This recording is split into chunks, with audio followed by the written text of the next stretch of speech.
Hi everybody, it's Mike from Hear the Watchmen. Again, here we are in Dallas, Texas for another episode of the Watchmen's Report. And I am just, I'm humbled today by who I have with us tonight. I have Derek and Sharon Gilbert from Skywatch TV.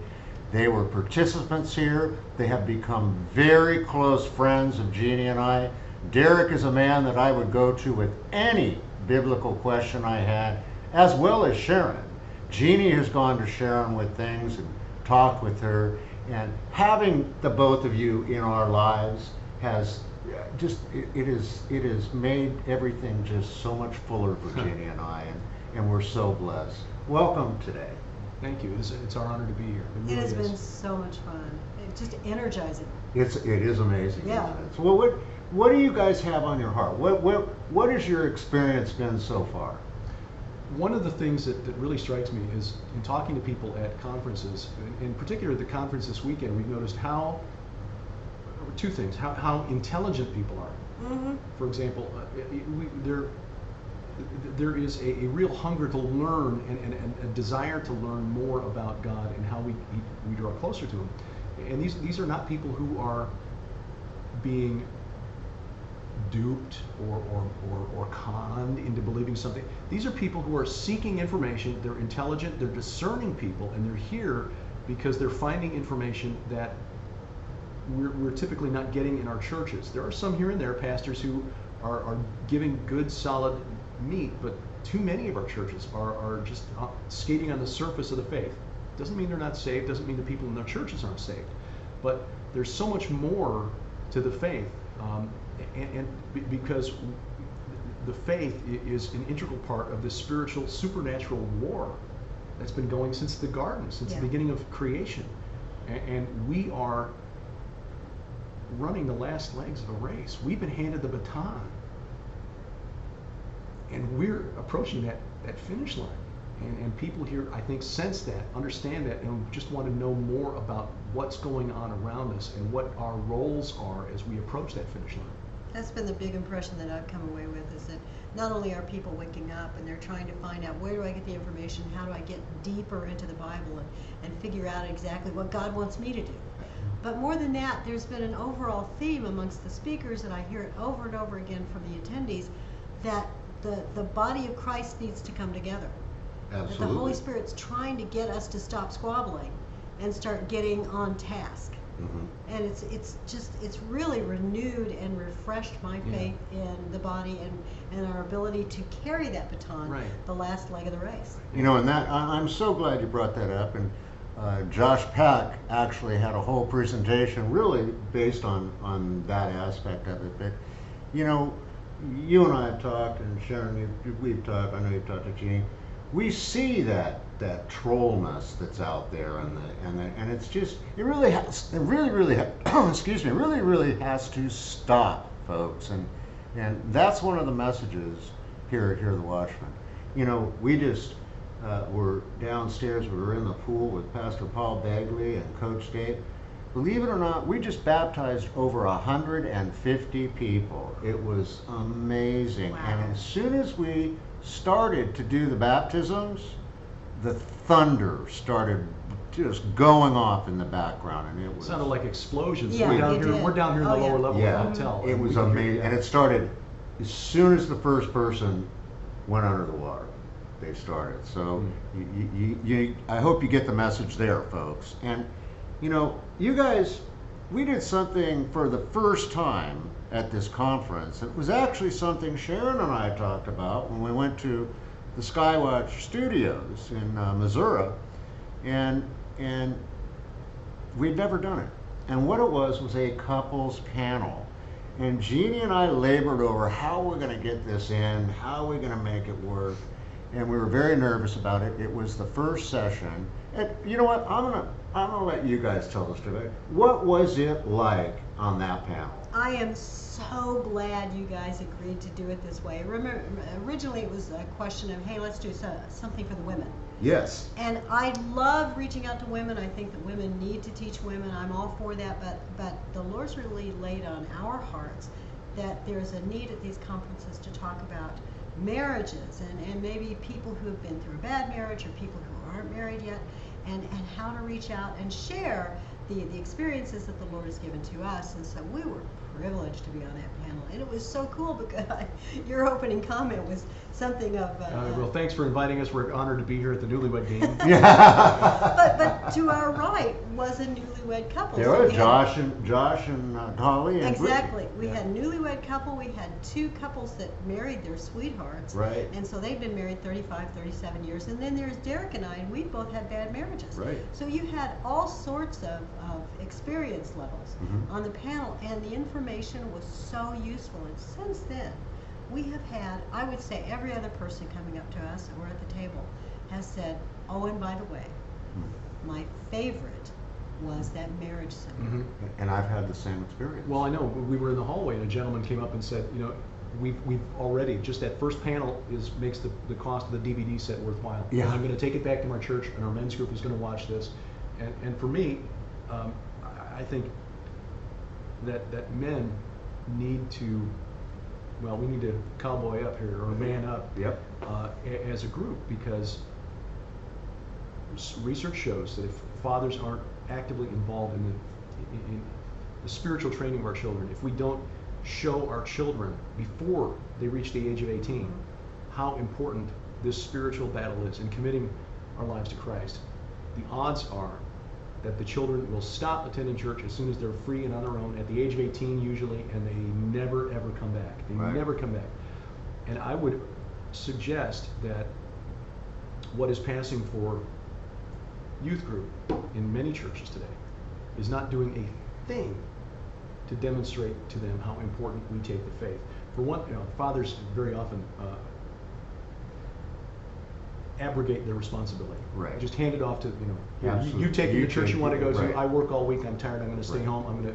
Football starts at noon, I don't want to miss the pregame. Right. It's great weather, I want to go golfing, fishing, whatever.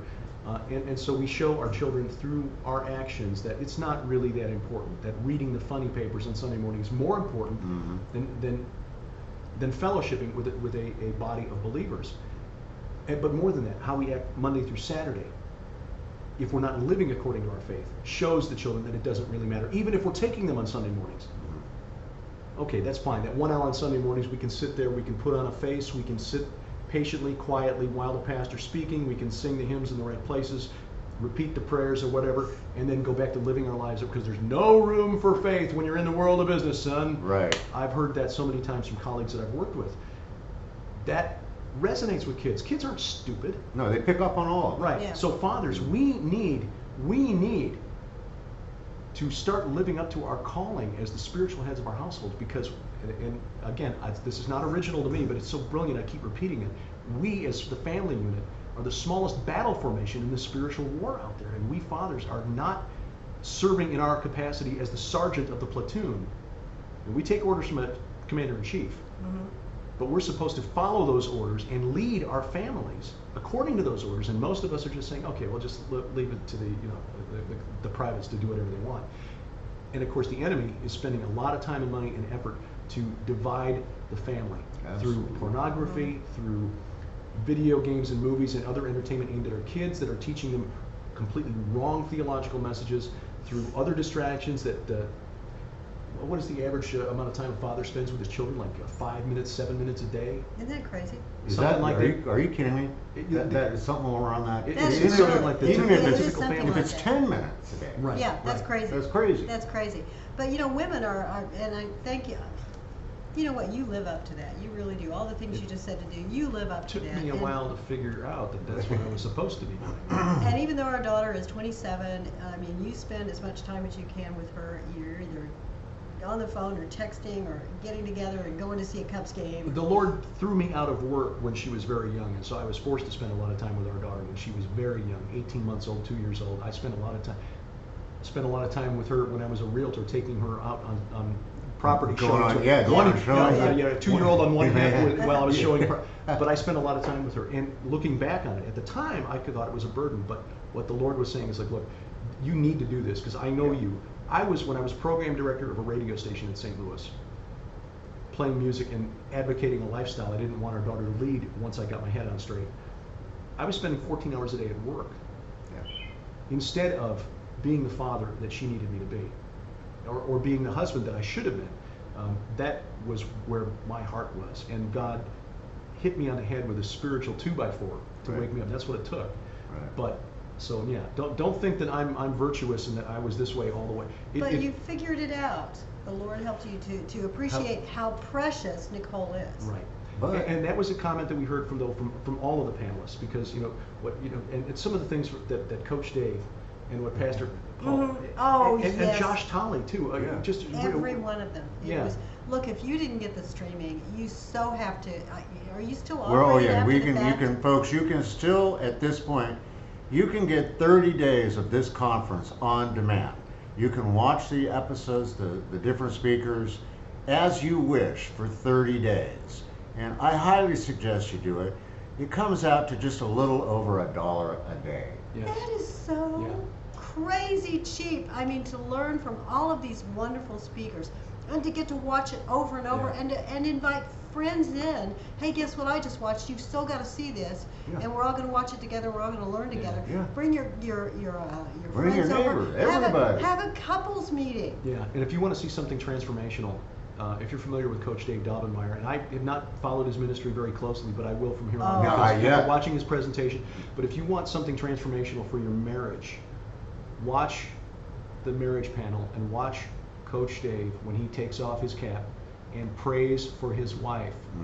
Watch the coach It's cry. amazing. Watch me Watch Derek cry 10, 12 times. Pastor Paul, yeah. That was transformational. Yeah. That's advice that we heard from a good friend of ours, Paul Pickern, and I give Paul a shout, all pro pastors, because that's some advice that he gave us, and it really does make sense. Husbands, wives, Right. pray for each other Out loud. out loud. Right. And when Coach Dave did that, was and we hadn't talked Yeah, to him oh. about this, Nope. but when he did it, in front, everybody in the room felt it. I felt it, Mm-hmm. and you could tell. Yeah. And you know, It's- this conference here and what Jeannie and I do never would have happened if I hadn't heard Coach Dave. Yeah. And this is how God works, okay? We went to the Whitestone Remnant Conference in Bozeman, Montana. I did not want to go, folks. I wanted to go trout fishing while my wife went. And I ended up there for the entire thing. Coach Dave was not even invited to be a speaker. He was there with one of the other speakers. And the other speaker, in a very impromptu way, asked him to get up and do his thing. And he got up there and did his thing. And I looked at my wife and I told her, I won't be the same. And I have never been the same since. I have been motivated to serve the Lord and with what we do, within what I feel is what the Lord has called Jeannie and I to do. And that's the thing, folks, to serve Jesus. You don't have to be an author. You Don't have to be a TV personality. you don't have to be a TV. No. You don't have to be a conference planner. There's lots of things that you can do. The important thing is get up off the couch and do it. Exactly. You can do it if you're single. You can do it if you're married. Yeah. If you are married and your husband or wife is a believer, then I encourage you to remember that as the smallest battle formation, you're in this together. So your ministry, if you can find a way to serve in ministry together, that is the most empowering, Oh. wonderful. I mean, that will transform your marriage. Yeah. And one thing that really strikes me is that we need to pray for those people who are either unmarried and looking for a godly spouse, or those who are unequally yoked, because Yes. we've met a number of them at this conference, and that is really just heartbreaking when we hear people who have traveled, some have traveled very long distances. I'm talking crossed oceans to be here, Right. without a spouse because the spouse doesn't Right. want to go. Yeah. Right. And that is heartbreaking. Yeah. So Right, it prayer is. for those people who are unequally yoked, because It is. as Sharon said, both of us came out of marriages that weren't according to God's plan. We didn't roll strikes the first time, but God allowed us to pick up the spare. Oh, that's a wonderful way to put it, honey. Yeah. But, so there is hope for You people blow me out over there. with that. Well, what you said, if you can serve together as a couple, your marriage will be unbelievable. Derek and Sharon have seen Jeannie and I in action at these conferences. We both have very separate roles that we handle in order to pull these off. But you can tell, I think, when you watch us work, that we're working as one. And then Every now and then, folks, we will stop in the middle of the conference and just hug each other. And let me tell you, it's powerful. We know that Jesus is in our life. And you know, Derek he's so accurate about if you're the spiritual leader of the household, be a father. The problem is the church doesn't teach us to do that. No. That's why it's so beneficial for you to come to conferences like these, to listen to their show. That's where you're going to find the truth. And as Sharon mentioned, yes, you can get that on demand for 30 days, less than $1. I mean, you can't even go to Starbucks. No. And just go to our website, hearthewatchmen.com. Go on there, click. Right now it says live stream on demand. Tomorrow it's going to say on demand. Click on that, get signed up. We guarantee the product. If you don't get a good stream or an on demand of it for any reason, and we can't help you out, we'll return your money. No questions asked. And you know, Derek yesterday, he was a presenter as well as being on the couples panel. And let me tell you, folks, I have had so many people come up to me and just say, my gosh, where did you find that man? And I want to say to him, where have you been? He's on Skywatch TV, you know. And you know, I'm not even going to attempt to describe what he did. Derek, give us a synopsis, give us the title of your presentation, give them a little feel for what they'll see if they do the on-demand. Well, the presentation is called The Last Clash of the Titans, Mystery Babylon and the Return of the Old Gods. And it comes out of research for the book, The Great Inception. I'm working, that should be out next week. We're finally expecting the printer Next to week, April deliver, 10th. to deliver the books that they promised us 6 weeks ago. And a book that I'm working on for next year. And it all comes out of the research that I've done into history and etymology of ancient languages and ancient cosmology. Basically, finding out that the Bible is a record of a long war between God and small g gods who rebelled against his authority. And that there's one particular people group that they're mentioned in the Bible a number of places, but they've been overlooked by another people group. I'm talking about the Amorites who were in Canaan. They were in the land that God had reserved for his chosen people, Israel. We often talk about Babylon and the Babylonians and the influence that they've had on the occult system that will manifest in the end times as Mystery Babylon, the one world religion that rides the beast. But what we are never told, because I just don't think most pastors know this, even though it's not fringe conspiracy theory history. This is mainstream secular history. Secular scholars know this, it's just they don't ever talk to people in the church. Babylon was founded by the Amorites. The Amorites are responsible for founding Babylon and that occult system. And then I started digging into what which gods the Amorites worshipped, and found that contrary to what I thought and what I had heard, the moon god was actually the most important god in Mesopotamian history. We've been taught the sun god is the source of all of this occult wickedness. The sun god was a junior member of the Mesopotamian pantheon. The sun god was the son of the moon god. The moon god was actually the top of the pantheon for the founders of the kingdom of Babylon. And then I traced that worship in the name of the gods. There were other gods worshipped by the Amorites.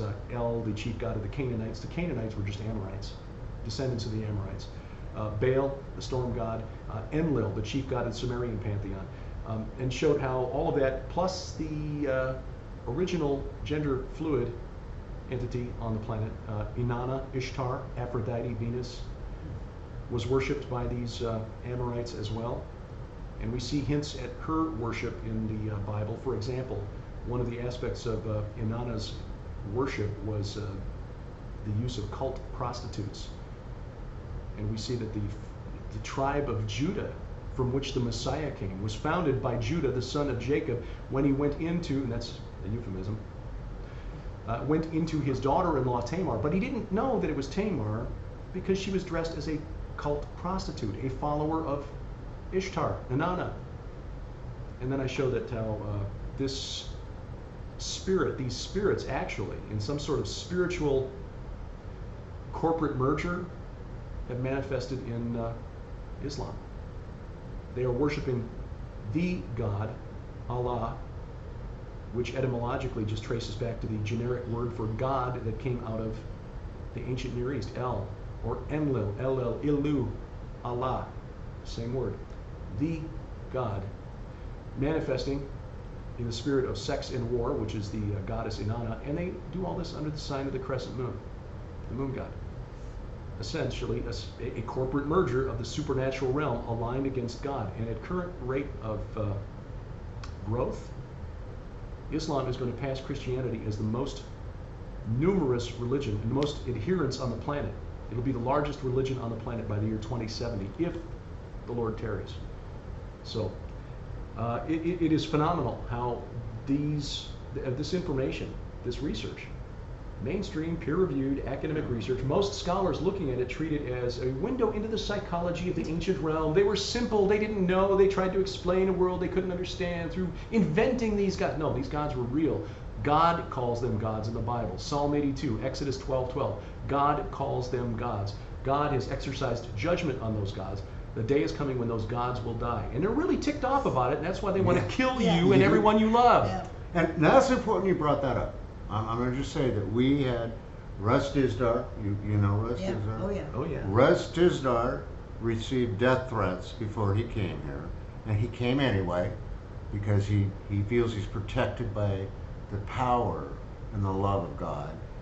We've had police here that we actually hire Grapevine Police Department officers to be here just in case, just to be safe. There was nothing. Jeannie and I received death threats, and Lucifer called on the phone one weekend. That was Lucifer. That Yeah. was I real. was I threatened. see. I was threatened over Twitter by the Archangel Michael.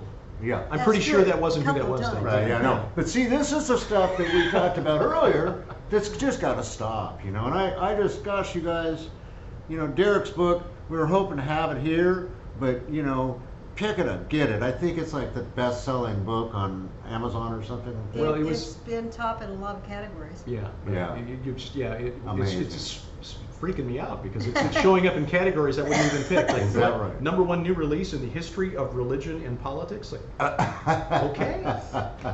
But Jeannie and I are just humbled and so grateful that you answered our call to be a part of Hear the Watchmen. We were thrilled to get invited. It is our honor. We are honored. Amen. And we are also excited, folks. These two, some of the others, will be in Boise, Idaho, August 18th, 19th, and 20th for a conference. And then on the 21st, we are going to go out and witness and pray during the full eclipse of the sun from the top of the Continental Divide. Yeah. And that should really be something special for all of us. Once in a Yes. lifetime. Once in a lifetime. And we're so confident about it. Before I came here, I think I bought 500 viewing glasses for Oh. everybody to have that we'll hand out. But it's going to be another great conference, and so you can get there. But we, again, Jeannie and I thank both of you. We want to thank Tom Horn as well, and Josh Peck, and Jake, who Jake's moved to other things, but Jake Rahutsky was also part of this when we started with you guys. Yeah. Wonderful young man. Wonderful young man. And